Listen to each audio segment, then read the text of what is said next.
Welcome to Sports Bios, the podcast where we delve into the fascinating lives of athletic legends, and I'm your host, Howard Closewell. Today, we're going to embark on a captivating journey through the life of Jimmy Connors, one of tennis's most iconic figures. As we explore the complexities of his remarkable story, you'll discover a multifaceted individual who defied conventions, redefined the sport, and left an indelible mark on the world of tennis.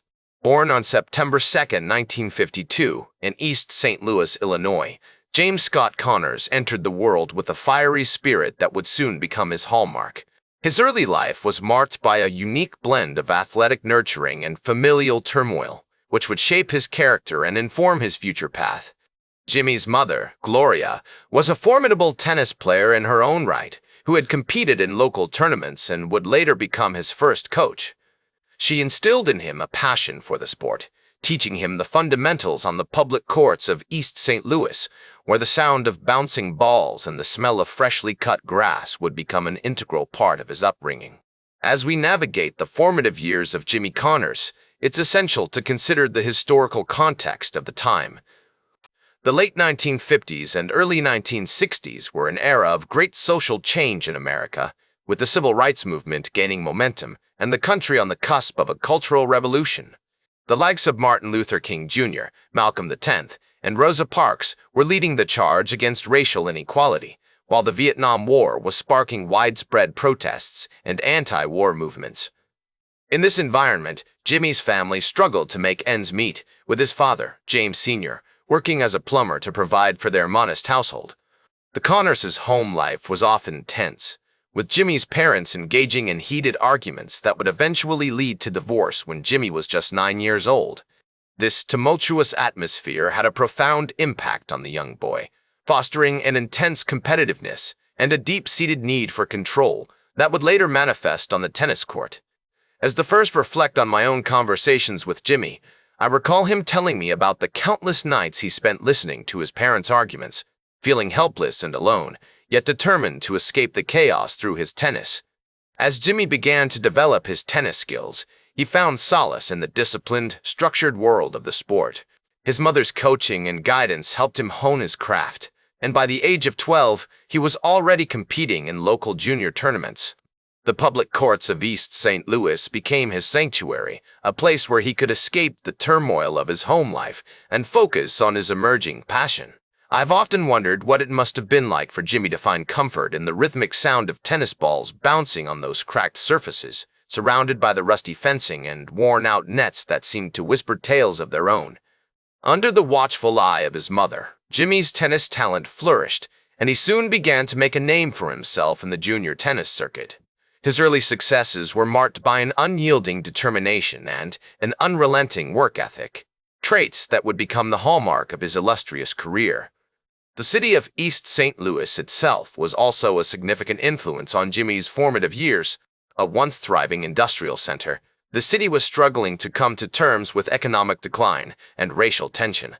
The public courts where Jimmy learned to play tennis were often rough around the edges, with cracked surfaces and rusty fencing, but they provided a platform for him to develop his skills and test his mettle against other young players from diverse backgrounds. I've spoken to many of Jimmy's contemporaries who recall the vibrant atmosphere of those public courts, where kids from all walks of life would gather to play, laugh, and compete. As Jimmy navigated the challenges of his early life, he began to forge a sense of identity that was deeply rooted in his tennis. The sport became an extension of himself, a means of expression and a source of comfort in times of turmoil. And it's here, in these early years, that we find the seeds of the complex, often contradictory individual who would later captivate the tennis world with his unbridled passion, his unwavering dedication, and his unrelenting commitment to excellence.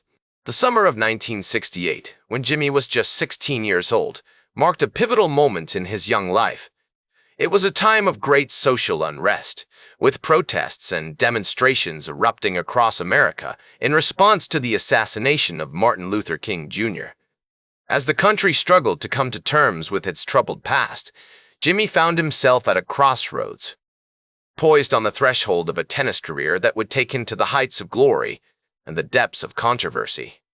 As the first reflect on Jimmy's journey, I'm reminded of the words of the great poet Maya Angelou, who once said, "You may not control all the events that happen to you, but you can decide not to be reduced by them." For Jimmy Connors, the challenges of his early life would become a crucible, forging a strength and resilience that would serve him well in the trials and tribulations that lay ahead. And it's here, at this moment of great change and upheaval, that our narrative will continue as we explore the next chapter in the extraordinary life of Jimmy Connors. As the summer of 1968 gave way to the fall, Jimmy Connors began to make a name for himself in the junior tennis circuit, his nascent talent and unwavering dedication to his craft earning him a spot in the 1969 Junior Wimbledon Championships. It was here, on the storied grass courts of the All England Lawn Tennis Club, that Jimmy would first announce himself to the tennis world, his unorthodox playing style and unrelenting competitiveness leaving an indelible mark on all who witnessed him play. The sound of balls bouncing on the lush green grass, the murmur of the crowd, and the sight of Jimmy's determined gaze as he sprinted across the court would become an enduring image, a harbinger of the greatness that was to come. As the first reflect on Jimmy's early years, I am reminded of the words of French philosopher Jean-Paul Sartre, who once said, "Man is condemned to be free, because once thrown into the world, he is responsible for everything he does." Jimmy's freedom to choose his own path, to forge his own destiny, would become a hallmark of his career as he navigated the complexities of the tennis world with an unwavering commitment to his craft. His relationships with his family, particularly his mother, Gloria, and his coach, Pancho Segura, would play a significant role in shaping his early years, providing him with the support and guidance he needed to hone his skills. The year 1970 proved to be a watershed moment in Jimmy's career as he turned pro and began to compete against the best players in the world. His early successes were marked by a series of notable upsets, including a stunning victory over the reigning Australian Open champion, Rod Laver, at the 1970 Pacific Coast Championships in Berkeley, California. This triumph, which came on October 24, 1970, would serve as a harbinger of things to come, as Jimmy's unique blend of power, agility, and strategic guile began to pay dividends against even the most formidable opponents. I recall a conversation I had with Jack Kramer, who told me Jimmy was a player who always seemed to have an extra gear, an ability to raise his game to meet the occasion. This assessment would become a hallmark of Jimmy's career, as he continued to defy expectations and push the boundaries of what was possible on the tennis court. As Jimmy's reign at the top of the tennis world continued, he found himself at the center of a maelstrom of controversy and debate. His on-court antics, which often featured a healthy dose of gamesmanship and psychological manipulation, would earn him both admiration and scorn from fans and opponents alike. And yet, despite the turmoil that often surrounded him, Jimmy remained steadfast in his commitment to his craft, always pushing himself to new heights and never backing down from a challenge. His rivalry with fellow tennis greats, such as Bjorn Borg and John McEnroe, would become the stuff of legend, with each player pushing the others to new levels of excellence. One of the most significant events in Jimmy's career came on September 9, 1974, when he faced off against Ken Rosewall in the final of the U.S. Open. This match, which Jimmy won in straight sets, 6-1, 6-0, 6-1, would mark a turning point in his career as he began to assert himself as one of the dominant forces in men's tennis. The victory was all the more sweet given the circumstances, as Jimmy had been forced to overcome a series of injuries and setbacks in the lead-up to the tournament, only to emerge stronger and more resilient than ever. I remember talking to Jimmy about this match, and he told me, "I knew I had to come out strong, to take control of the match from the beginning. I didn't want to give Ken any chance to get into a rhythm." This mindset, this ability to focus and execute under pressure, would become a hallmark of Jimmy's career. The summer of 1975 would prove to be another pivotal moment in Jimmy's career, as he embarked on a record-breaking 43-match winning streak that would take him to the finals of Wimbledon, where he would ultimately fall to Arthur Ashe. This defeat, which came on July 5, 1975, would serve as a reminder that even the greatest players can fall short, but it would also fuel Jimmy's determination to return stronger and more resilient than ever. As the first look back on this period in Jimmy's career, I am reminded of the words of German philosopher Friedrich Nietzsche, who once said, "That which does not kill us makes us stronger." Jimmy's ability to bounce back from adversity, to use his setbacks as a catalyst for growth and improvement, would become a defining characteristic of his career. As the years went by, Jimmy's legacy would continue to grow, as he amassed an impressive array of titles and accolades, including 8 Grand Slam singles championships and a record 268 weeks at the top of the ATP rankings. His impact on the sport would be felt for generations to come, as he inspired a new generation of players with his unique blend of power, agility, and strategic guile. And though his career would be marked by its fair share of controversies and setbacks, Jimmy Connors would ultimately emerge as one of the greatest tennis players of all time, a true champion who had left an indelible mark on the sport he loved. The irrepressible Jimmy Connors, a titan of tennis whose unyielding passion and unwavering dedication to the sport left an indelible mark on the world of athletics. As his remarkable career began to wind down, Connors continued to defy the ravages of time, leaving an unforgettable imprint on the game he loved.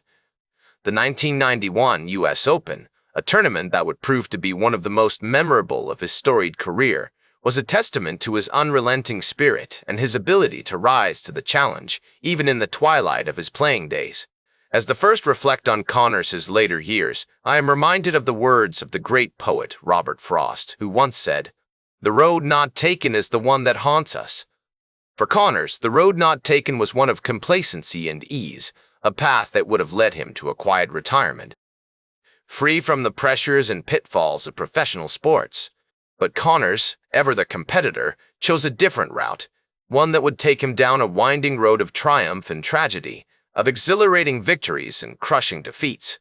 The 1991 U.S. Open, with its thrilling matches and unexpected upsets, was a microcosm of Connors' career, a testament to his unwavering commitment to excellence and his unrelenting passion for competition. Who can forget the electrifying atmosphere of Flushing Meadows, as Connors, then 38 years old, took to the court, his eyes blazing with determination, his racket at the ready?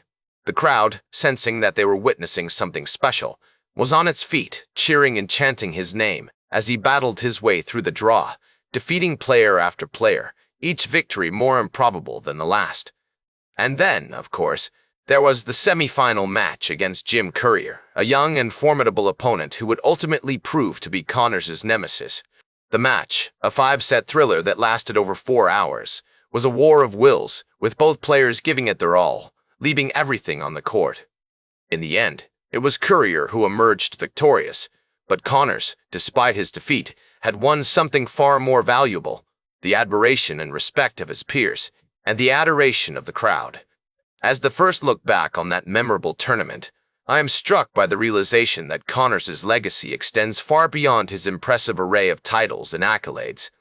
It is a testament to the power of sports to inspire and uplift us, to remind us that, no matter how old we get, or how much we may have achieved, we always have the capacity to push ourselves, to strive for greatness, and to leave our mark on the world. In the years following his retirement from professional tennis, Connors remained a beloved figure in the sport, serving as a coach and commentator, and sharing his wisdom and expertise with a new generation of players.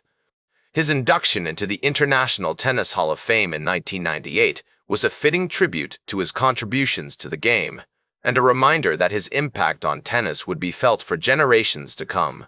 But Connors' legacy is not without its complexities and contradictions. He was, after all, a player who was known as much for his fiery temperament and his tendency to court controversy as he was for his brilliant shot-making and his strategic guile. There were the outbursts on the court, the confrontations with umpires and opponents, and the occasional lapse into behavior that was, shall we say, less than sportsmanlike. And yet, despite these flaws, despite these imperfections, Connors remains one of the most beloved and respected figures in tennis. Why? Because he was a true original, a player who embodied the spirit of competition and the joy of the game. He was a reminder that sports, at their best, are not just about winning or losing, but about the journey itself, about the struggles and the triumphs, the setbacks and the comebacks. That's all for today's Sports Bios. Remember to like, share, and subscribe. And until next time, I'm Howard Closewell reminding you to keep shooting for your goals.